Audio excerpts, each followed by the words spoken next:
Kali ini kita akan membedah salah satu cerita yang cukup menghantui dari naskah kuno 1001 Malam. Sebuah kisah yang akan benar-benar menguji pemahaman kita tentang apa itu keadilan dan kehormatan. Oke, sebelum kita benar-benar masuk ke ceritanya, penting banget untuk diingat ya bahasan kita kali ini mengandung tema-tema yang cukup berat. Jadi, ini lebih ditujukan untuk audiens yang sudah dewasa. Nah, ceritanya itu langsung dibuka dengan sapaan yang intim banget, ketahuilah saudaraku. Dari sini saja kita sudah langsung ditarik masuk ke dalam pengakuan pribadi sang narator yang kelam. Jadi awal ceritanya ini, percaya atau tidak, bukan soal tragedi loh. Justru sebaliknya, ini dimulai dari kenangan masa kecil yang penuh tawa dan persahabatan yang erat sekali. Jadi, si narator ini masuk ke sebuah keluarga saat dia masih berumur 5 tahun. Dia tumbuh besar bersama anak perempuan dari tuannya, dan ikatan inilah yang pada akhirnya jadi penentu nasib mereka berdua. Dan waktu terus berjalan dalam kepolosan, mereka main bareng, nyanyi bareng, nari bareng. Pokoknya bener-bener nggak ada firasat buruk sama sekali tentang awan gelap yang sebentar lagi akan datang. Tapi seperti yang sering terjadi dalam cerita-cerita semacam ini semua keindahan masa kecil itu hancur lebur dalam sekejap. Dalam satu momen yang gak terduga yang mengubah takdir mereka untuk selamanya. Coba bayangkan suasananya ya. Sang putri baru selesai mandi, wangi dupa, ada suasana yang intim dan rapuh di ruangan itu. Tapi ini adalah ketenangan sebelum badai datang. Dan sang narator menggambarkannya dengan puitis sekali. Katanya, wajah si gadis itu bagaikan rembulan malam 14. Indah sekali. Tapi justru keindahan inilah yang jadi pemicu tragedinya. Awalnya mereka cuma bercanda-canda biasa aja, seperti teman sepermainan pada umumnya. Tapi entah bagaimana, suasana berubah.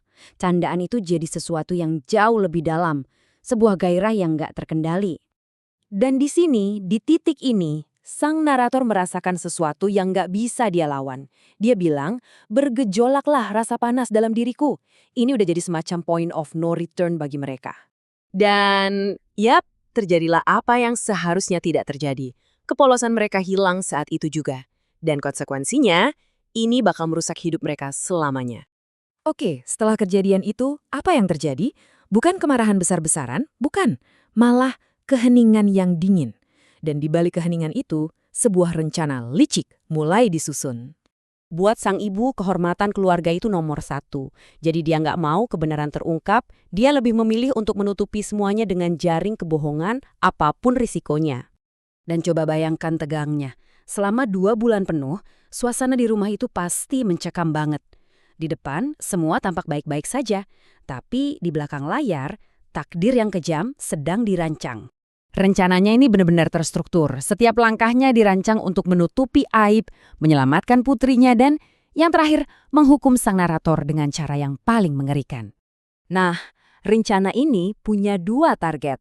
Dan nasib keduanya sama-sama mengerikan, tapi dengan cara yang sangat-sangat berbeda. Jadi, buat si anak perempuan, solusinya adalah pernikahan, di mana kehormatannya diselamatkan dengan tipu muslihat. Tapi untuk sang narator, nasibnya jauh lebih kejam. Dia akan dikebiri menjadi seorang kasim. Hukumannya ini bukan cuma soal fisik loh, ini lebih dalam dari itu. Dia kehilangan maskulinitasnya, dan parahnya lagi, dipaksa jadi pelayan pribadi perempuan yang dulu jadi teman mainnya. Bayangkan, setiap hari dia harus melihat pengingat dari kesalahannya itu.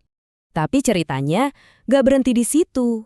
Hukuman itu ternyata baru permulaan dari penderitaan panjang dan sepi yang harus dia jalani seumur hidupnya. Dan disinilah kita lihat sisa hidupnya. Dia melayani si putri sampai meninggal. Orang tuanya juga meninggal. Akhirnya dia diserahkan ke negara. Sampai dia terdampar di tempatnya sekarang menceritakan kisah pilu ini kepada orang lain.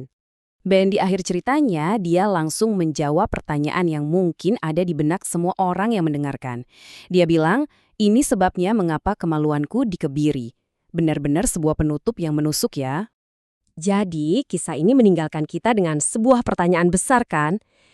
Di dunia yang seperti itu, di mana nama baik dan kehormatan ada di atas segalanya, bahkan di atas kebenaran, di manakah letak keadilan yang sebenarnya? Ini benar-benar sebuah tragedi tentang kepolosan yang hilang dan harga yang harus dibayar. Yang rasanya terlalu mahal